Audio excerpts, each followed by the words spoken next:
Kembali lagi bersama Medimi, a medical sharing for you and me.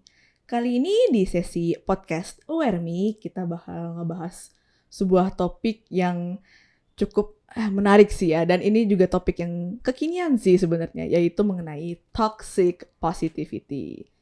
Nah, kebetulan juga untuk podcast kali ini kita bakalan mendengarkannya langsung dari narasumber yang cukup istimewa, yaitu Dr. Mita. Dr. Mita ini adalah co-founder dari Detox ya dok ya? Iya betul. Boleh dokter kasih sedikit intro aja mengenai apa yang dokter lakukan dan tentang dokter sendiri? Oke. Halo, aku mau nyapa dulu sebelumnya teman-teman Medimi. Aku baru pertama kali nih diundang sama Adis ke acara ini. Yeay! Semoga dipanggil terus selanjutnya. Oh iya, tenang aja Kak pasti. Siap-siap aja. Oke. Terus aku mau memperkenalkan diri. Hai, nama aku Laksmita Duana, dipanggilnya Mita sih. Nah, aku sendiri dari komunitas yang bernama Detox, Detoxify Through Talks, di mana komunitas ini sebenarnya merupakan wadah bagi teman-teman semua yang kayak pengen nanya-nanya nih tentang kesehatan, tapi ngerasa insecure atau nggak malu sama kesehatan yang dia pertanyakan ini, merasa segan, terus atau nggak keterbatasan waktu, biaya, tempat. Jadi nggak tahu mau datang ke konsultasi ke bidang-bidang mana, belum sempat. Nah jadinya kita menyediakan lah platform ini gitu. Kurang lebih. Boleh diintip Instagramnya di @detox.id. Boleh banget, gila keren. Nah kebetulan banget nih kan Detox ini emang ngebahas topik-topik yang cukup menarik dan penting juga tentang kesehatan. Nah dan kali ini kita juga bakal ngebahas topik yang sebenarnya mungkin banyak orang yang kesannya akan menyepelekan, tapi sebenarnya cukup penting juga untuk kita ketahui, yaitu mengenai toxic positivity. Nah, kebetulan juga kan kita agak mungkin bingung juga ya, kayak kita mendengar kata-kata, padahal ada kata-kata positif gitu. Berarti kan seharusnya sesuatu yang bagus ya, sesuatu yang bagus, tetapi kok di awal-awal ini ada kata-kata toxicnya gitu. Nah, ini maksudnya apa nih, kok toxic dan positivity ini bergabung gitu. Boleh dok dijelaskan sebenarnya apa sih toxic positivity ini? Kalau ditanya definisinya apa, sebenarnya toxic positivity itu adalah emosi positif tanpa melibatkan emosi negatif. Padahal sebenarnya situasi itu memacu kita untuk memberikan respon atau rasa atau emosi yang negatif. Contoh. Kita akan ngobrol-ngobrol bersama dengan Adis, di mana Adis di sini adalah seorang dokter muda yang sudah melalui banyak hal sasaran selama bertahun pendidikan. Coba betul, Adis, pengalaman terberat kamu apa kira-kira yang sampai bikin kamu ngerasain adanya emosi negatif seperti marah atau sedih gitu? Lebih tertekan sebenarnya sih dok, sama kecewa. Aduh, berat banget ya. Beneran deep talk. Apalagi jadinya ujung-ujungnya konsul nih. Nah contohnya ini pasien-pasien itu. Aduh. Nah kebetulan sih ini sih dok. Jadi kan kayak ya pasti, apalagi sebenarnya ini berlaku untuk banyak orang juga pasti, apalagi waktu pertama masa-masa preklinik misalnya kan, selama kuliah tuh beban belajarnya kan lumayan berat juga ya. Maksudnya kan apalagi tuntutannya juga persaingan sehat sih sebenarnya antara teman juga kan, pasti ya punya target lah. Tapi di saat-saat tertentu dimana misalnya hasil ujian kurang memuaskan atau enggak, proses menuju belajar buat ujian itu kan cukup stressful ya dok ya sebenarnya. Tapi lebih, kalau aku sih sebenarnya lebih kayak ya udahlah gitu. Jadi kayak misalnya lagi capek atau apa, kayak udahlah gitu kan, cuman gini doang sih gitu. Jadi kayak banyak yang menyepelekan untuk masalah-masalah itu sih dok. Kayak gitu sih kalau aku ya, simpelnya. Oke. Ini contoh yang sempurna dari toxic positivity teman-teman Medimi. Mungkin semua pada relate ya. Karena kan di sini teman-teman Medimi otomatis adalah mahasiswa di bidang kesehatan ya, yang lagi menempuh pendidikan juga. Yang mungkin Adis lakukan juga diterapkan sama teman-teman tanpa disadari. Ternyata aku juga jadi pasien nih. Ini topik kenapa relatable karena Adis tuh merasakan banget dia yang lakuin. Makanya aku yang kayak bahas sekali ya. Ternyata aku perlu solusi sepertinya. Cocok banget dok. Nah, ini yang dilakuin Adis kan tadi adalah salah satu contoh dari toxic positivity, di mana sebenarnya lingkungannya ini stressful. Ketika lingkungannya ini stressful, tergantung bagaimana kita meresponnya. Dan respon yang sehat adalah ketika kita merasakan emosi negatif, tapi kita bisa menyalurkan emosi negatif itu juga dengan sehat. Contoh gini, yang disebut sebagai toxic positivity adalah tidak melibatkan emosi negatif ya, tadi dari jadi memaksakan diri kayak harus positif, kayak tadi kamu bilang menyampingkan ya, padahal sebenarnya sambat aja, nggak apa-apa, ngeluh aja kayak ayolah ribet banget dah hidup.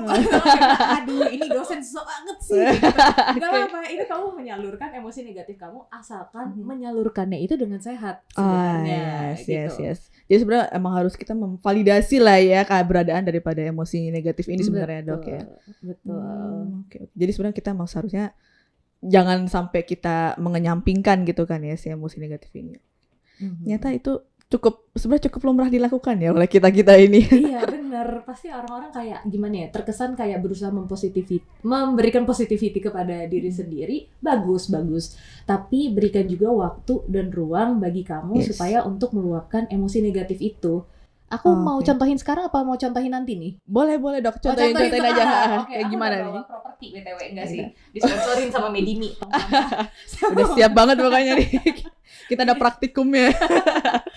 Kurang lebih kayak gini, kalian lihatlah.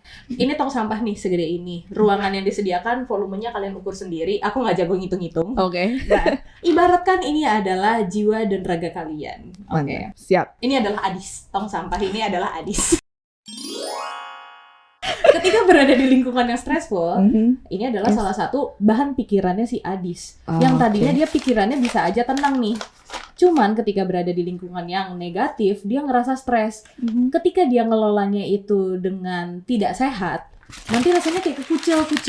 Nah, kamu bayangin kalau misalkan satu emosi kayak gini yang dia kucil-kucilin, lama-lama numpuk-numpuk banyak kan. Udah gitu, Adis mengabaikan lagi, makin dipendem lagi ke bawah. Tapi posisinya kucel gitu loh. Nah, ini tidak menyelesaikan masalah malah ya. Jadi kayak cuman ngebuang doang, tapi masih ada sebenarnya. Masih ada, betul. Sebenarnya emosi negatif itu bisa aja terus ada, tapi tergantung nih.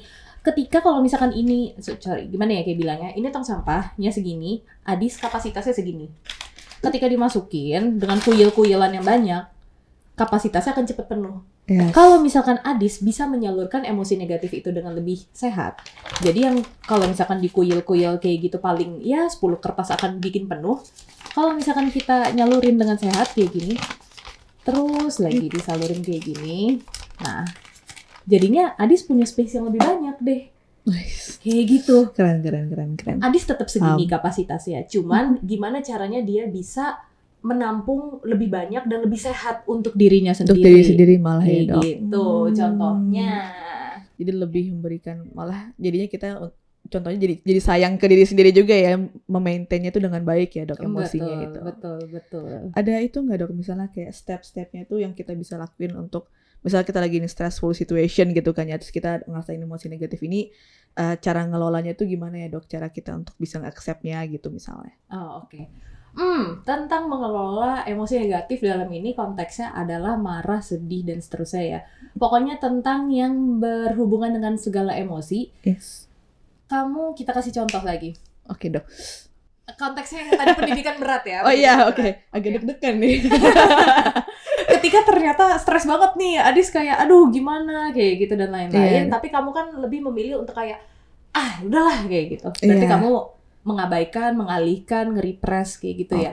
Tapi kalau misalkan udah mumet banget, cara menyalurkan emosi negatifnya itu adalah dengan I statement. Kamu pernah dengar nggak? I statement aku. Statement aku. Oh belum sih dok. Kayak gimana dok? Jadi instead of kayak pelajarannya sih susah banget, pelajarannya sih gini-gini, tapi lebih bicarain aja kayak aku ngerasa capek deh kayak gitu. Belajar kayak gini-gini rasanya mumet banget gitu. Nah, kalau udah tahu itu mumet, seenggaknya kamu berikan dulu ruang dan waktu bagi kamu menyalurkan perasaan kamu. Jadi aku merasa titik. Gitu. Jadi mulai men-statement tentang diri sendiri ya, mulai kayak mengakui tentang apa yang sedang dirasakan gitu-gitu ya dok. Betul banget. Itu salah satu cara menyalurkan emosi negatif secara sehat. Gitu. Iya. Paham dok. Berarti emang intinya itu kita nggak boleh mengenyampingkan perasaan kita sendiri ya dok sebenarnya ya. Yes. Jadi intinya emang toxic positivity itu kayak kita berusaha untuk positif tapi malah kita dengan cara yang tidak sehat. Sebenarnya intinya gitu sih ya dok, dengan cara kita mengenyampingkan emosi negatif itu. Jadi emang seharusnya kita itu lebih mulai memvalidasi keberadaan emosi negatif itu dan mulai mengenali diri kita sendiri ya dok, agar lebih terkelola lah perasaan kita dan nggak menumpuk kebiasaan jelek itu dalam diri kita sendiri ya dok sebenarnya. Iya, betul banget. Sebuah kesimpulan.